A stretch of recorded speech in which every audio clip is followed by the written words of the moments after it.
So July 16th of 2015, Mohammed Yousefzai Abdulaziz went in and shot up in Chattanooga, Tennessee, shot up a Naval Reserve Station and recruiting station. And that fell in line with, I was at Joint Force Headquarters at the time, and that fell in line with a Family Day event in July, South Carolina, tropic zone, kind of hot.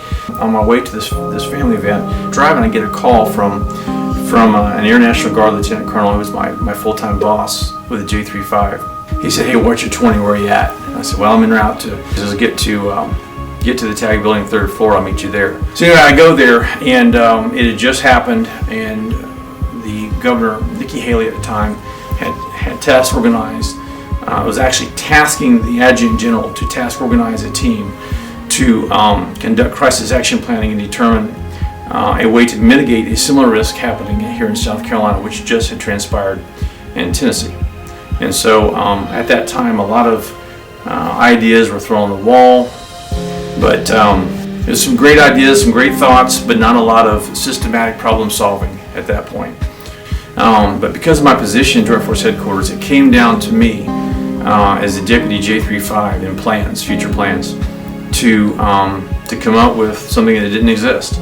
And that was different options of how we would mitigate the risk of an active shooter, a mass shooter, against Military Department of South Carolina personnel or civilians that were co-located at our armories. Because of my job there at Joint Force Headquarters, I had a lot of interaction with DNR, the High Patrol. I wrote plans for our winter weather response, hurricane response. So because of that, with EMD, SLED, the South Carolina Law Enforcement Division, I had a lot of interaction on the DISCA side. And so that allowed me to go from knowing a couple guys that I dealt with the South Carolina Law Enforcement Division on DISCA, military civil support type operations, to get involved with their training section. SLED has a robust training section. At the time, it was Captain Jim McClary. I called him, introduced myself, linked up, and that is the bilateral relationship, and that's how it started. The acronym is Secure Area Duty Officer Program. That's where the acronym comes from, and that's basically tied into the mission of what, at the time, the unnamed program was. There's all types of people that volunteer for the SADOP program that don't actually get accepted into it, and there's a long vetting process. So what we do is, at the unit level, whether a federal technician or an AGR soldier or even an ADOS soldier on long-term orders, they can volunteer to be in the program. They go through, they have to have security clearance, they have to be recommended from those chain of command, chain of supervision around them on the full-time side, because it's strictly a full-time program. And then they're vetted at the unit level, and it goes up to the AA. When I say AA, of course, the battalion level.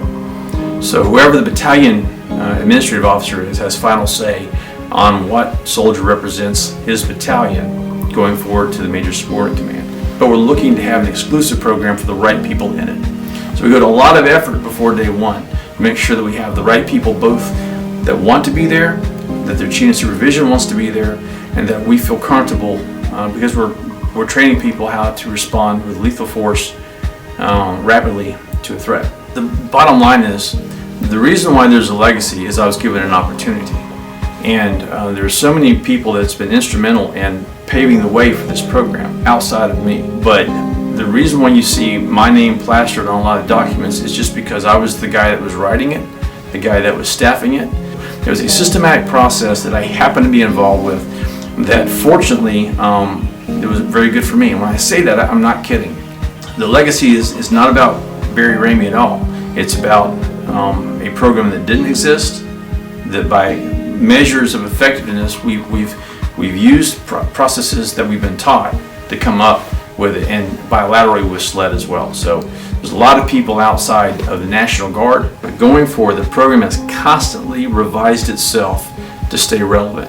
And going forward, I think it makes a lot of sense.